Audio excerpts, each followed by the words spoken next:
Guys, I'm really delighted to welcome to the podcast a new guest. Her name is Amy Sterner Nelson, and she has a story to tell. We've talked on the podcast a good deal about political targeting, and what Amy's family has gone through is something that you need to hear about. She's the CEO and founder of The Riveter. She's co-host of What's Her Story with Sam and Amy podcast. She's a contributor for Inc. She's also an attorney, a mom of 4 kids, and an expert on women and entrepreneurship. By the way, her website, Amy Sterner, STERNER Nelson.com. Amy, welcome. Thanks for joining me.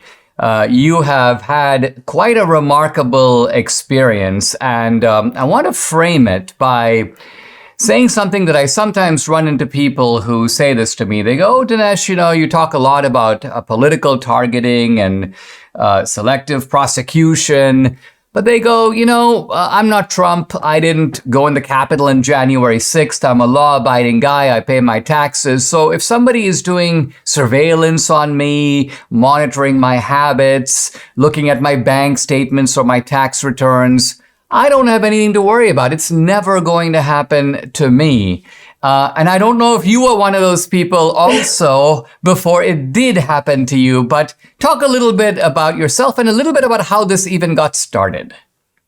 Yeah, so, I was actually very involved in politics before this got started, but my husband completely stayed out of politics and thought, I'm a businessman, I'll live my life, and this is what I'm concerned about. But what we've lived through shows that government institutions can be weaponized, not just by political parties, but by corporations.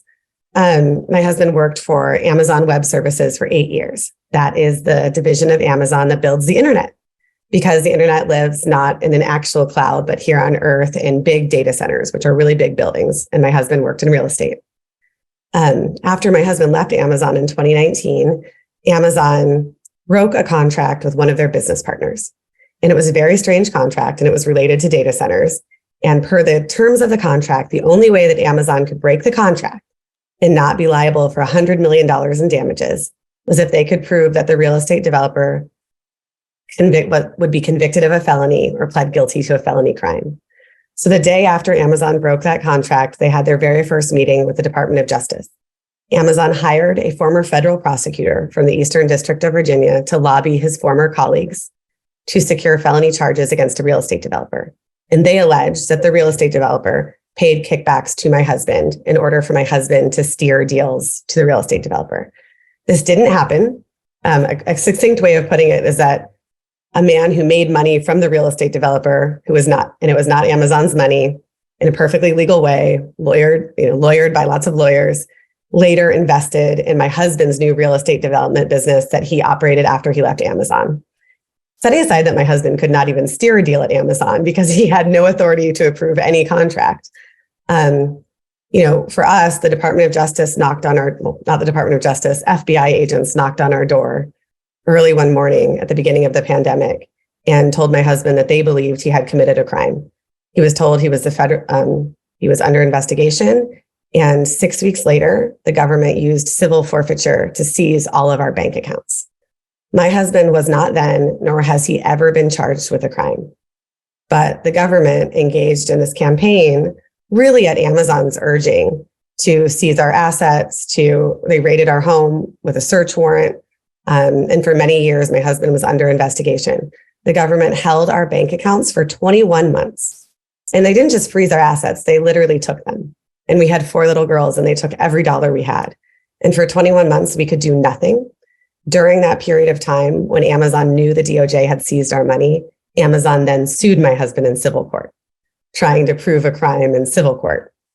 We got our money back in February of 2022, but not before we had to sell our home, liquidate our retirement, move in with family. I suffered repercussions career-wise from it, as did my husband. My husband lost all of his real estate development work.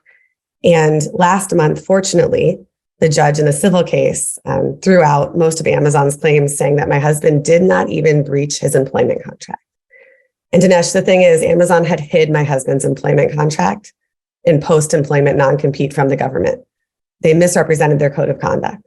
They literally created this criminal theory just by saying something happened without explaining anything to the government, and the government acted on it. And, if we hadn't had the wherewithal to fight, if we hadn't been able to make more money because we're both professionals, if we didn't have family that would help us, what would have happened to my husband? Would he have been charged with a crime? Would he have had to give up and plead guilty to something that didn't happen because he had no other choice? I wonder how many people Amazon has done this to. Amy, let's take a pause. When we come back, I'm going to put your story into a little bit of slow motion because there are interesting concepts here. You mentioned civil forfeiture, for example. Let's come back and revisit these and what gives the government the power to do these kinds of things. We'll be right back.